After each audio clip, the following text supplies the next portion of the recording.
Want to know what's going on in our community? Thanks for joining us on Consider the Source, where we will highlight the biggest stories from this week and hear more from our reporters bringing you the coverage. Remember, the Source is online all the time, and you can find us at stthomassource.com, stcroixsource.com, and stjohnsource.com. I'm your host, Adisha Penn, and we thank you for joining us after a short break this week as we filmed our first primary election special in partnership with VIA and RTV. Along with the news, we were excited to sit down this week with Education Commissioner nominee Dr. Dion Wells-Hendrington, who shared more about the opening of school, upcoming projects, and more. But first, let's get to the headlines.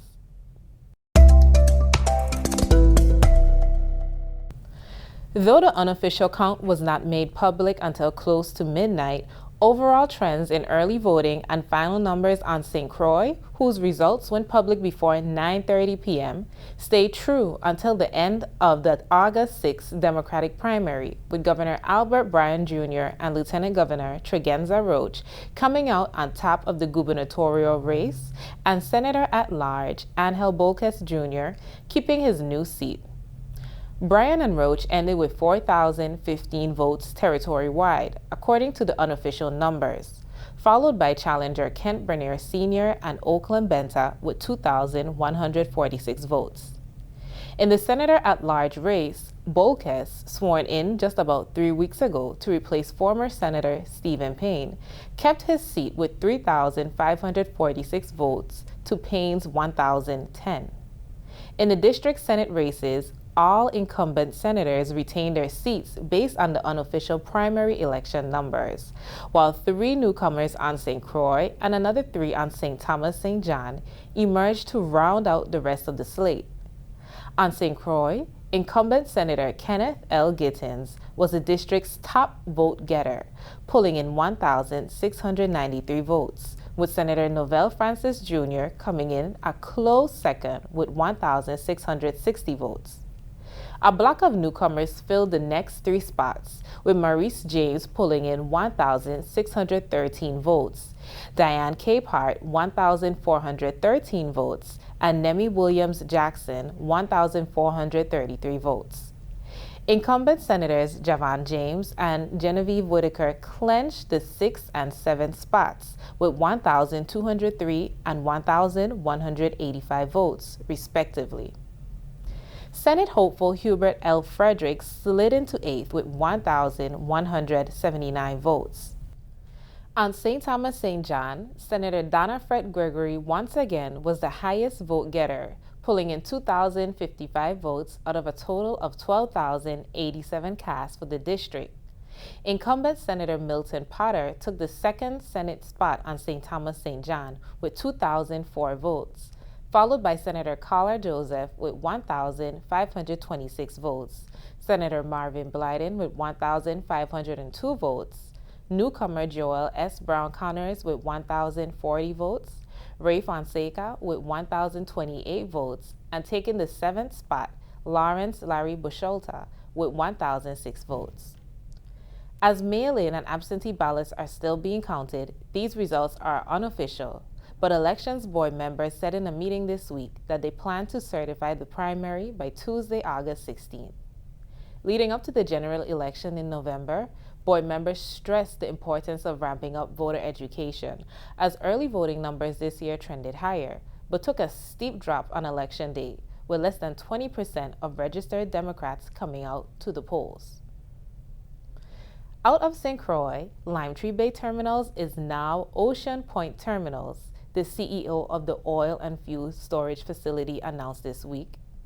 The name change took effect on Monday and comes as the storage facility's neighbor, Port Hamilton Refining and Transportation, works to restart the former Lime Tree Bay refinery that it purchased at a bankruptcy auction in December.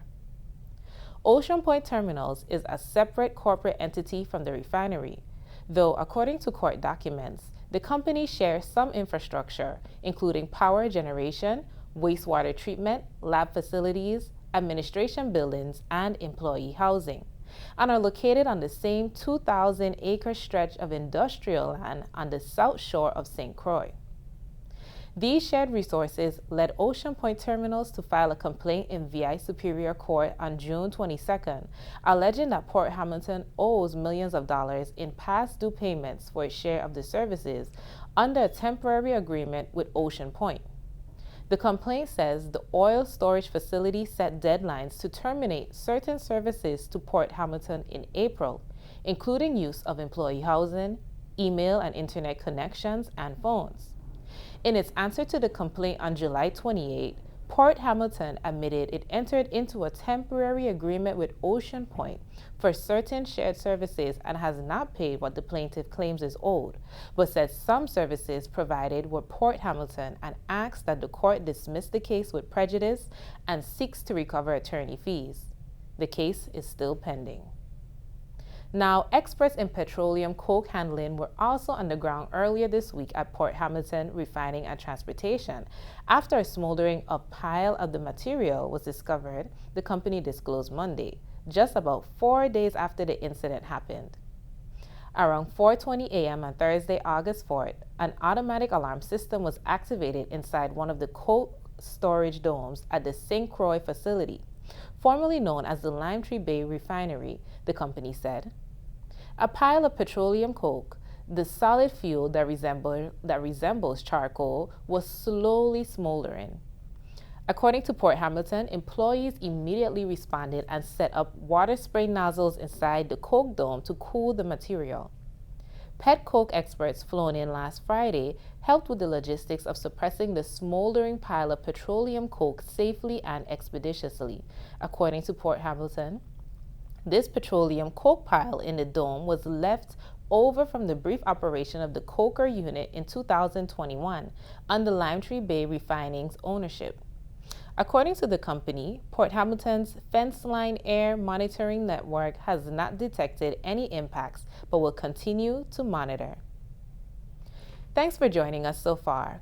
When we come back, we'll take a look at this week's cannabis board meeting, the sale of IGY Marinas, and the award of a $25 million federal grant to the Department of Public Works to secure the second phase of the Veterans Drive Road project. More than 2 years after it held its first formal meeting, the VI Cannabis Advisory Board has approved the final draft rules and regulations that will govern the territory's medical marijuana market, with an eye to serving patients starting in March or April 2023. The 6-member board, meeting this week over Zoom, approved the draft regulations in a unanimous vote. They will be posted on the Office of Cannabis Regulations website for a 30-day public comment period that started Friday and will close on September 11, according to Executive Director Hannah Carty. A town hall meeting to further gather public input is tentatively scheduled for August 31st at 5:30 p.m., she said. The board also unanimously approved the Office of Cannabis Regulations' 3-year strategic plan Wednesday, though beyond giving a brief overview, Carty declined to share the document publicly pending that approval. According to the plan's tentative timeline, which Carty did share after some prodding by the board, cultivator license applications will be available starting October 3rd, followed by research and development licenses October 26th, manufacturing licenses December 5th, and dispensary licenses December 27th. A request for proposals for laboratory services is scheduled for release October 12th. Physician registrations will be accepted starting November 3rd, and patient applications starting December 14th. Each of the license categories will be open to applications for a month from their start date, after which the Office of Cannabis Regulation will select a review committee to score applicants and then publish a list of qualified candidates whose scores exceed 80%. The fee schedule for the various licenses was not disclosed at Wednesday's meeting. As written, the rules call for a lottery system to select the final winners from among the qualified applicants for a limited number of licenses. But the board voted to amend that provision to say the selection system will be merit-based and the lottery used only in the event of a tie. Recreational boat and yacht retailer Marine Max Inc. announced Tuesday that it entered into a definitive agreement to acquire Island Global Yachting LLC, better known as IGY Marinas, which owns and operates a collection of marina assets and a yacht management platform in key global destinations, including at Yacht Haven Grand and American Yacht Harbor on St. Thomas. MarineMax, which has dozens of retail locations on the U.S. mainland and charter operations in the British Virgin Islands and around the world, will acquire IGY Marinas for $480 million in cash, with an additional potential earnout of up to $100 million 2 years after closing, subject to the achievement of defined performance metrics, according to a Business Wire press release announcing the deal. IGY Marinas, through recent acquisitions and organic growth, is projected to generate more than $100 million of revenue in calendar year 2022, the release stated. Subject to the satisfaction of customary closing conditions, MarineMax expects the acquisition to close in the first half of fiscal 2023. The transaction will be financed through the company's recently completed expansion of its credit facilities and cash on hand, according to the release. IGY Marinas will maintain its luxury branding with its existing management team, will continue to lead the growth and operations of the business, according to the release. Proving they can compete against projects on the national level, the Department of Public Works successfully secured a competitive $25 million federal grant from the U.S. Department of Transportation's Rebuilding American Infrastructure with Sustainability and Equity Grant Program. The award will be used to fund Phase 2 of the Veterans Drive Improvement Project, which will see Veterans Drive rerouted around the perimeter of the Legislature building and widened heading west toward the Blyden Ferry Terminal. Phase 2 will also feature pocket parks and an improved Vendors Plaza. Like Phase 1, which saw its ribbon cutting in December 2021, the scope of work for the next segment will include roadway widening, pavement reconstruction, seawall construction, drainage improvements, lighting, installation of a new expanded promenade, and landscaping. It will also include on-street parking. Commenting this week about the impact of the award, Public Works Commissioner Derek Gabriel said he awarded the RAISE grant is a testament to the recognition the Veterans Drive project continues to garner as it continues to meet the grant's objectives of modernizing and transforming transportation infrastructure, addressing climate change challenges, and creating economic opportunities for underserved communities. The RAISE grant, previously known as the Build or Tiger Grant, is a highly competitive federal grant for which thousands of entities across the country apply each year. The 2022 RAISE Discretionary Grants Program received $1.5 billion through the bipartisan infrastructure law passed by Congress and signed by President Joe Biden earlier this year. This week, we received word from the U.S. Department of Transportation that the Department of Public Works was awarded a $25 million RAISE grant for our Veterans Drive Phase 2 project. So that's really exciting. It brings national recognition to this project, which is really significant for the people of the territory. It really accomplishes several things that the Biden-Harris administration, as well as the Brian Roach administration, have really been championing, which is, of course, meeting our climate change challenges, of course, living in the Caribbean, being an island. Secondly, is bringing improving and modernizing our transportation infrastructure, which is really huge. And third is bringing economic opportunities for disadvantaged communities, which this project is really, that's what this project speaks to. We're really looking forward to working with our local contractors to bring this project to fruition for the people of the territory. A large part of this project is we are doing some hazard mitigation by enhancing the seawall and really reinforcing the bulkhead that's going to be there. So that's going to strengthen it. We should be able to meet any climate change challenges that we see for the next 40, 50, 60 years and beyond.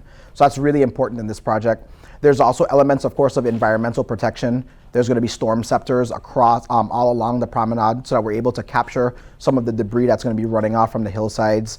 There is a large element where we're fixing a lot of the stormwater drainage that actually empties into the harbor. So we should be able to see a more beautified harbor when this project is complete. The great thing about this is that portion of the shoreline that wraps around the legislature is actually the last piece of shoreline that exists in that area. So we wanted to preserve that, and that's what us going around the legislature does. That's why you see that beach area kind of be maintained. So that is going to be there. We will not be harming it. As a matter of fact, a large portion of this project is we do a lot of environmental studies to make sure that we are not causing any adverse impacts to that area. All exciting news. And when we come back, we'll talk more about the establishment of a territorial park system, the rebuild of the Charlotte Kimmelman Cancer Center, and the opening of territorial public schools.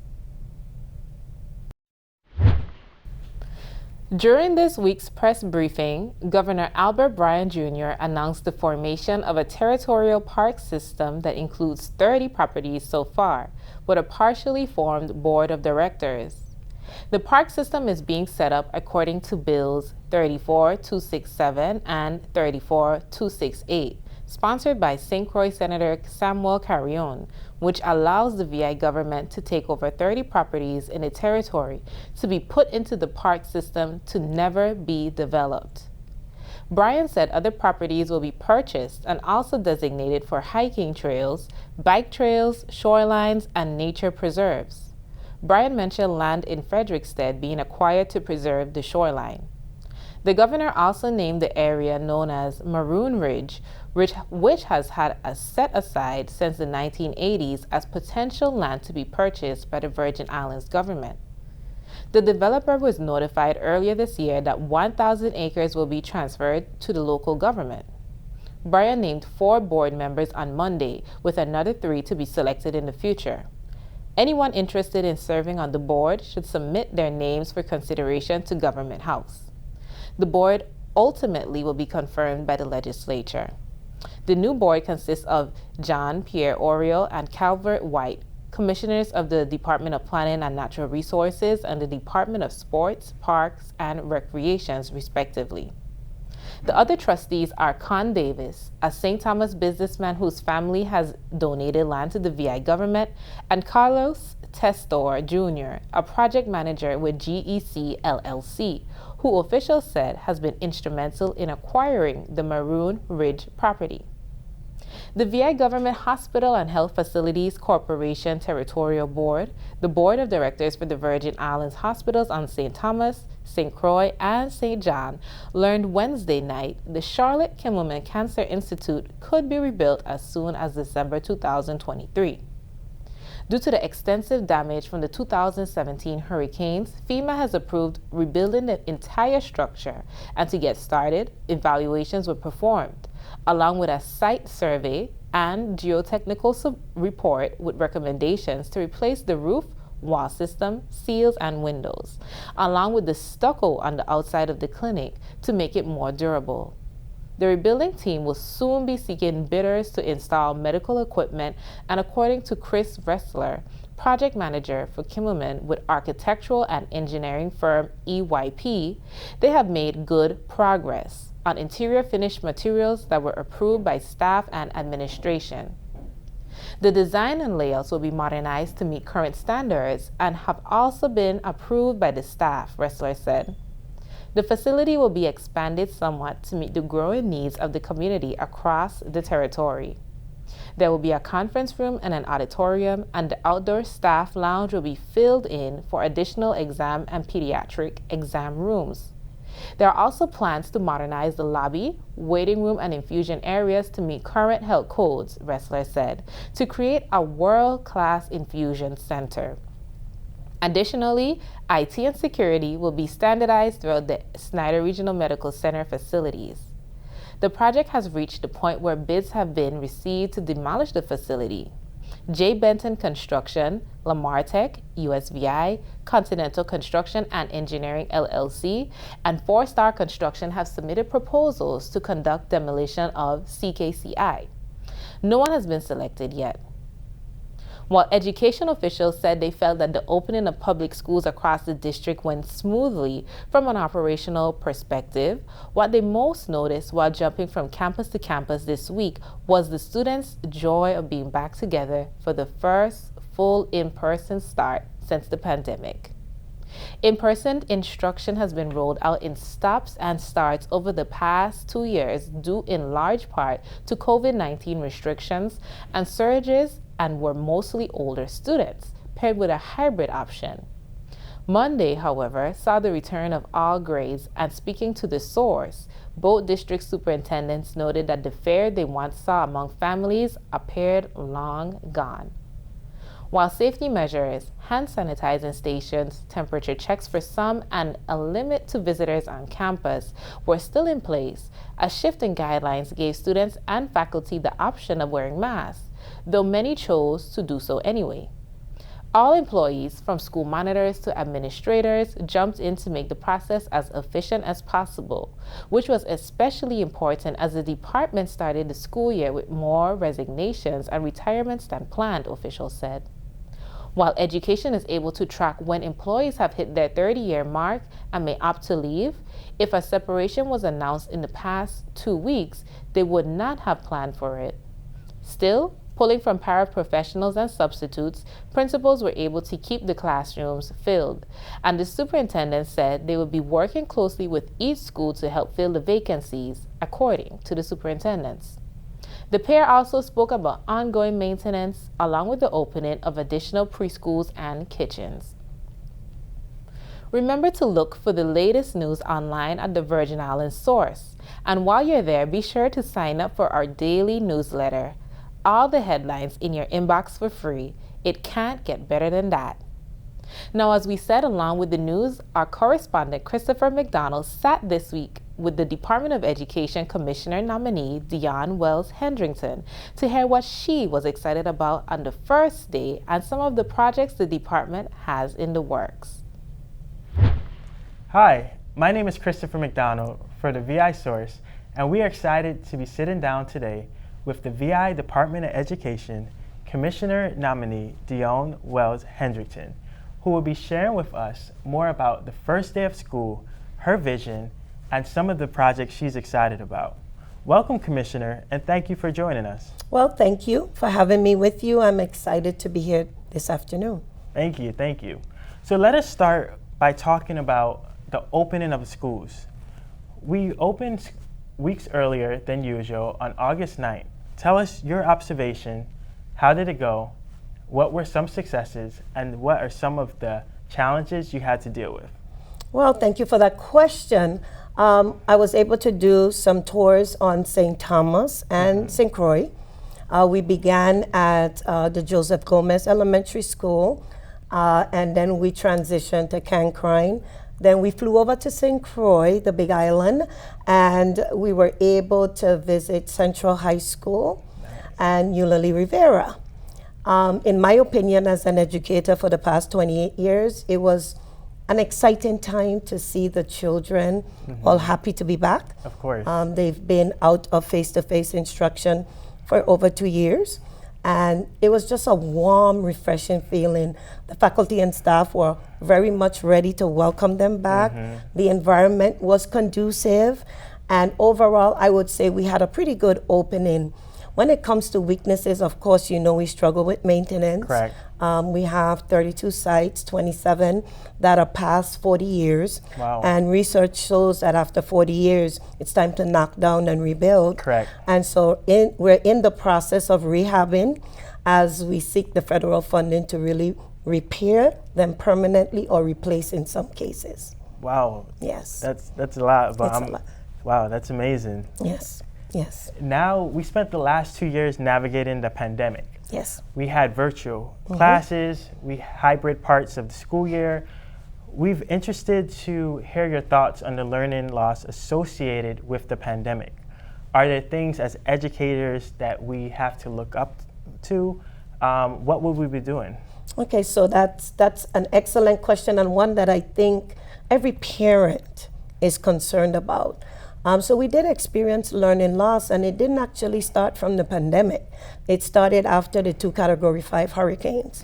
And so now our schools are in a position to review their data and come up with the best possible solutions to bridging that gap Correct. in the learning loss. And so one of the things that I'm going to do as commissioner is make sure that I bring back site-based management. And what site-based management does is it puts the resources in the hands of the principals. So we know we want to see an improvement in student achievement, but we're not necessarily going to tell principals how to get it done. Correct. We're going to give them the resources. So at one school, a principal might decide to offer one-to-one tutoring online, in person, or whole group. Whatever they decide as areas of weaknesses based on the data, they would have the flexibility to design their own program. And so we recognize the learning loss, and so we will be moving forward to address that. But one of the things that really puts the department in a good place is after the pandemic, we were able to buy all this technology. Wow. And so we can switch to online if we need to in event of an emergency, or just use it as a support system to in-person instruction. And so we are at a good place. And so we embrace where we are, and we're going to maximize on all that technology that our students have in their hands. No, and I agree with you, especially with the technology that we have and the opportunity for virtual lessons and the opportunity to even do virtual tutoring. Yes. That's something that I'm definitely looking forward to. Yes. One of the things that you mentioned in your previous answer is the maintenance and the maintenance of schools. That has been a big concern in, especially here in the USVI, specifically in the USVI. Can you give us an idea of what you're going to do and how you're going to address those concerns? Sure. And so, like I mentioned before, our facilities are aged. We don't deny the fact that they need to be repaired. What we're doing in the interim, as we're waiting for the federal partners, which is FEMA, to give us the funding, we are using the available resources that we have. We have prioritized our areas of address that we would like to address, which are our safety and security concerns first. In the wake of all that has happened on the mainland, we need to be more proactive in the territory. Correct. Not that I wish anything like that to happen, but we need to be prepared in the event that it does come to the Virgin Islands. And so we were able to use some of the COVID dollars to procure the services of an independent contractor who analyzed and assessed every campus in this territory. Nice. And so I know what I need to bring our campuses up to the electrical codes, the building codes. I know what I need for plumbing. I know what I need for structural. So as resources become available, then we're able to prioritize those areas that we will address. Our maintenance is ongoing. It is not just summer maintenance, it's ongoing. So we've begun some projects that are going to carry into the new school year, and we're going to continue to address issues as they come up to us. One of the things that we've also been experiencing is supply and demand challenges. There are no air-conditioned resources on the island. And so at Eudora Kent, for example, the gym is down. I have to wait 3 months to get that AC on island. And so I know that people are upset, trust and believe that we are doing our due diligence to get what we need, but I don't have any control over that avenue. And so we just have to continue working with our vendors to get what we need into our schools. Correct. And I'm glad that you are doing that and looking at what you need, the resources, using the most of what you have. And I'm glad that you're already aware of the information, the technology, the plumbing that you need to keep on going and just making our school systems better. And that was one of the benefits of me being in charge of operations. When this administration changed, I became the chief operations officer. I stepped into a whole new realm. I've been in education, teaching and learning side, for 25 years. And then I stepped into something new, but enjoyed it. And I was able to learn. I was able to see the challenges that we have campus-wide, structurally, with our facilities, and even able to organize my unit in a way that we are looking proactively at preventative maintenance. We're putting systems in place to better track what we're doing as we get ready for these new schools. Yes, and putting systems in place, exactly what you're saying is much needed in any department, any agency, any organization. So I'm glad that you already have using that knowledge, previous knowledge that you have to use that to better the Department of Education. Yes, yes. Now, let's talk about projects. Sure. You have ongoing and upcoming projects. I know you mentioned in a couple answers before. Which ones are you most excited about? Well, I'm excited about the new builds, the new construction. And so on my list, I have about 5 sites that I've slated to be rebuilt. In my mind, I'm still going through the process with FEMA, so it's in my mind in some cases, but I know it's going to be a reality. And one of the things that I love to see is equity. Correct. So for me, I needed to build a new school on each island. And so we're about to embark on our new build in St. Croix, the new Arthur Richards K through 8, pre-K to 8. We're actually very far with that one. We have the obligation. We were able to get $242 million Wow. for that site. And it's just going to be a new vision for education moving forward. On St. Thomas, we're doing Charlotte Amalie High School, and we are going through the asbestos abatement as we speak, and then the demolition, and then we start with a new build at Charlotte Amalie High School.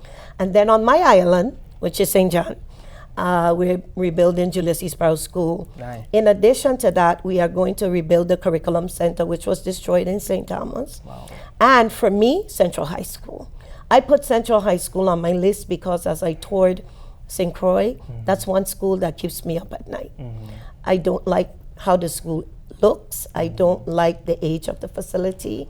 I think there needs to be parity in our high schools in terms of how they look, what we offer. And it should be a conducive environment to learning. So we're doing our best to keep it alive, but that's one additional school that was added to the list to be rebuilt.